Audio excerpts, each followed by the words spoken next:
2022, the world is being introduced to a new movie by Jordan Peele. Alien abductions and miracles are said to happen often. But are they true? These are the possible stories behind Jordan Peele's movie, Nope.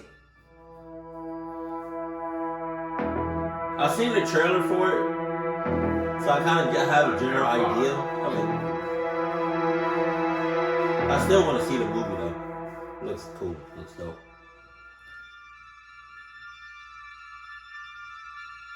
With numerous residents of Berkshire County, I don't know if I should see this though, because I don't know if it's gonna spoil me or not. Fuck. The truth is individually reported having seen a UFO on September 1st, 1969. Authorities were at a loss for an explanation. This wasn't a lone sighting induced by sleep deprivation that could be easily dismissed. It truly appeared as though something crazy had happened. On the evening in question, residents spotted lights above Sheffield in the southern Berkshires.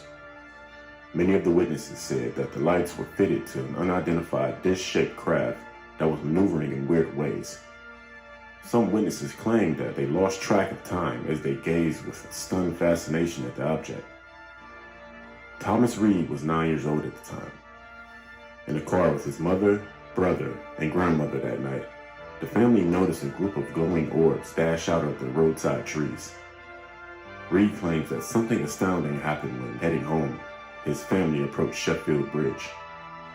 It came to a stop off the right side of the road, he recalled, of the glowing orbs. Everything got really calm. It was like being in the middle of a hurricane. There was like a barometric change in pressure. It was just like a dead silence. Then there was an eruption of crickets and frogs, and it got really loud all at once, and that was it. Then the family suddenly found itself back in the car. But they had lost 2 hours of memory. Wow. But even stranger, Reed's mother and grandmother had somehow switched their seats. Despite any tangible evidence of the Berkshires UFO incident, Reed has remained steadfast in his account. He said over time, the family regained some memory of the incident, including having been in a hangar-like facility with other people. We encountered something, Reed said. It was definitely not of this world. This hangar thing was huge. It was like 2 football fields. This hallway that we had seen was circular with a wide configuration almost to control the flow of traffic. It's important to remember that Reed was one of dozens of people who reported witnessing a UFO in the Sheffield area that night. Some were adults who called into the local radio station to report the sighting. Others were children who began drawing the UFOs in class. There must have been 20 or 30 sketches that were drawn by children in our 4th grade class from what they saw, said Reed. They hung underneath in the class doorboard in Sheffield Center School. A lot of those drawings hang in Roswell Museum today.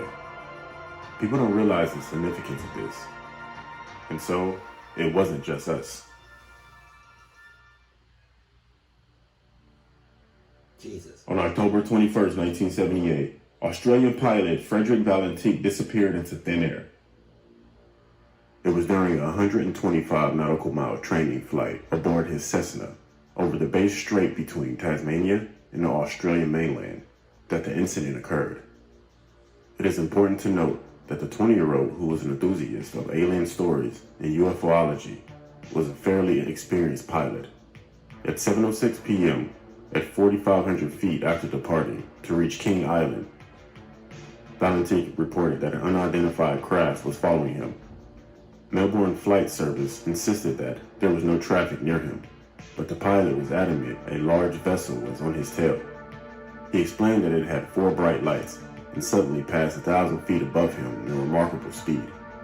For 5 straight minutes, Valentique described its movement and shiny metallic exterior. Suddenly, Valentique experienced engine trouble. Melbourne Flight Service asked him once again what the circle looked like. "It is hovering and it's not an aircraft," were his final words. The last sound radio officials heard was a metallic scraping sound. Authorities presumed that he crashed, but a later search of the area yielded nothing. Not even the Australian Department of Transportation could find answers. In 2014, however, new claims came to light. A UFO action group in Victoria alleged that an unidentified farmer observed a UFO nearly 90 feet in length hovering above his farm on the morning following Valentik's disappearance. More importantly, the farmer claimed that the pilot's plane was stuck to the UFO, leaking oil, while the farmer said that he scratched the airplane's registration number on his tractor. He never came forward, claiming that the ridicule he'd received from his peers after telling them discouraged him. Unfortunately, the Victorian UFO group never managed to identify the man. For the UFO Action Group lead investigator George Simpson, he was definitely frustrated. It's easy for some to dismiss, but there's a corroborating story confirming there was a UFO near Adelaide at the time, he said. This was an experienced pilot who should have been able to identify another aircraft, but was clearly unable to. Ultimately, only a few possibilities regarding the disappearance of Frederick exist. That he crashed and his remains were never recovered. That he purposefully disappeared. Or, of course, that he was abducted by entities we don't yet understand.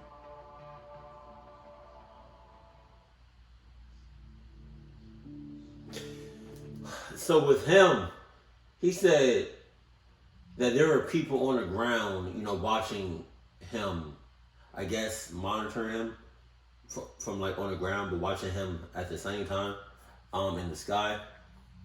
And he said that it was somebody on him, like on his tail, behind him, around him, right while he was flying.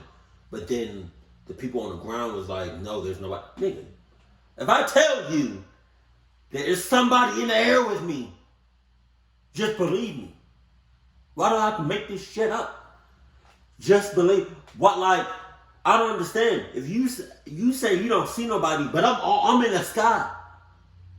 I'm in the air. If I fall out, that's my ass. If you fall out, you good. That's crazy. But that's crazy how somebody in the sky would see something that's around them, but the person on the ground doesn't see nothing. That's crazy. It was October 11th, 1973, when Calvin Parker and Charles... October what? Oh, glory to God. They went fishing in Mississippi. At first, when Parker saw the blue lights reflected in the water, he thought the police came to tell them to leave. A big light came out of the clouds, Parker recalled. It was a blinding light. It was hard to tell with the light so bright, but it looked like it was shaped like a football. I would say, just estimating, it was about 80 feet. Damn. It made very little sound. It was just a hissing noise.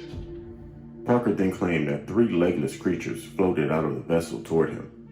He described all 3 as having mitten-shaped claws, while one was necklace and gray. The other appeared to be more feminine. When one of them tried to wrap its hands around Parker's neck, his natural response of fear oddly subsided. I think they injected us with something to calm us. I was kinda numb and I went along with the program. Parker alleged that he and Hickson were taken aboard an alien vessel and experimented on. Afterward, the 2 terrified fishermen found themselves back on the riverbank as though nothing had happened. They drove to the Jackson County Sheriff's Office and told Captain Glenn Ryder and Sheriff Fred Diamond the entire story. When I got in there, they had me. It was kind of weird, Hickson told the police. There were no seats, no chain. They just moved me around. I couldn't resist them. I just floated and felt no sensation, no pain. They kept me in that position a little while. Then they raised me back up. Hickson claimed that a machine resembling a giant eye looked over his entire body. He said he was surrounded by inhumane, 5-foot-tall looking people. Captain Ryder didn't believe the 2 men. He stepped out of the interrogation room, but left a secret recording device running in hopes of obtaining the proof that their alien stories were fabricated.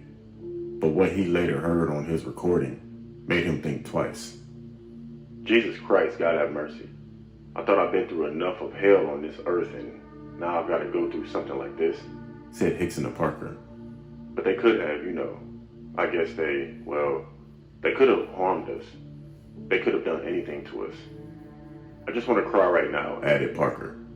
What's so damn bad about it is nobody's going to believe us. I do. With no physical evidence of their abduction, the alien story remains a mystery. Parker stayed quiet about the event for decades, but after Hickson's death in 2011, He wrote a 2018 book on the matter. Its publication prompted others to come forward, claiming that they too had seen a UFO that night.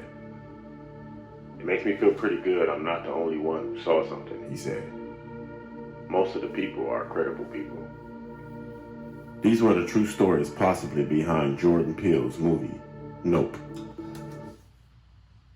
Is that what that means? That's a play on words. Not of planet Earth. Wow. But it's also saying, nope. Nope, I'm not today. Nope, hell no. You see something in the sky about 13 football fields big, long, and about 13, Mount Everest is high. You see that in the sky. Come on now, I'm flying.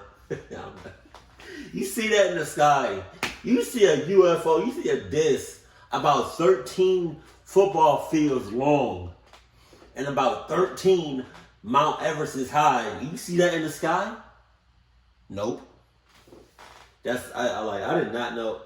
I don't know if Nightmare Files made that up, not a planet Earth, or if Jordan Peele did that.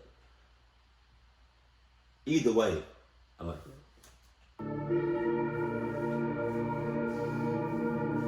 It is kind of weird how some UFO sightings happen in right.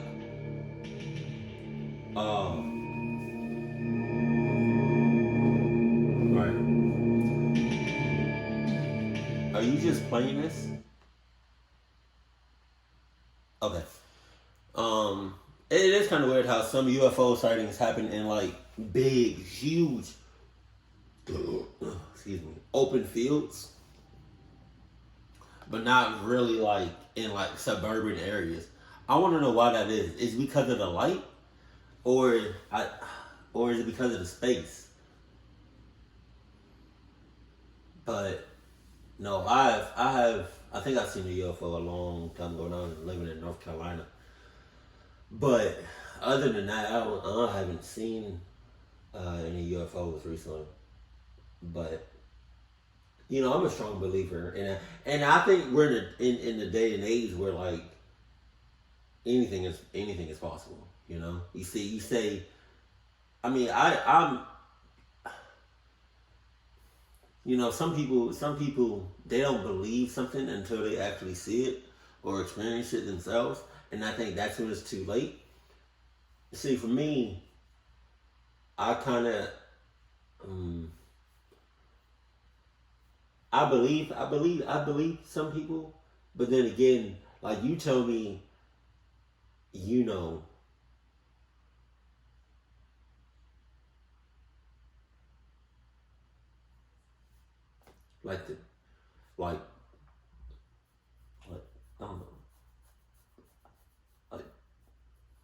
I just saw Shrek, in Kansas. I'm not about to go look. I don't know. There are some things in this world and not of this world that I would believe you, and I don't have to look. I don't have to look for it. I don't have to go. I don't have to come with you. I don't have to see it. I don't have to experience it. If you say you saw something, if you say you felt something, okay, I believe you. But then there's other things where I'm like, really? You dead ass? I'm still not gonna check it out, but I'm gonna be kind of skeptical. But keep it cool, keep it classy, and I love you. Stay happy, my family.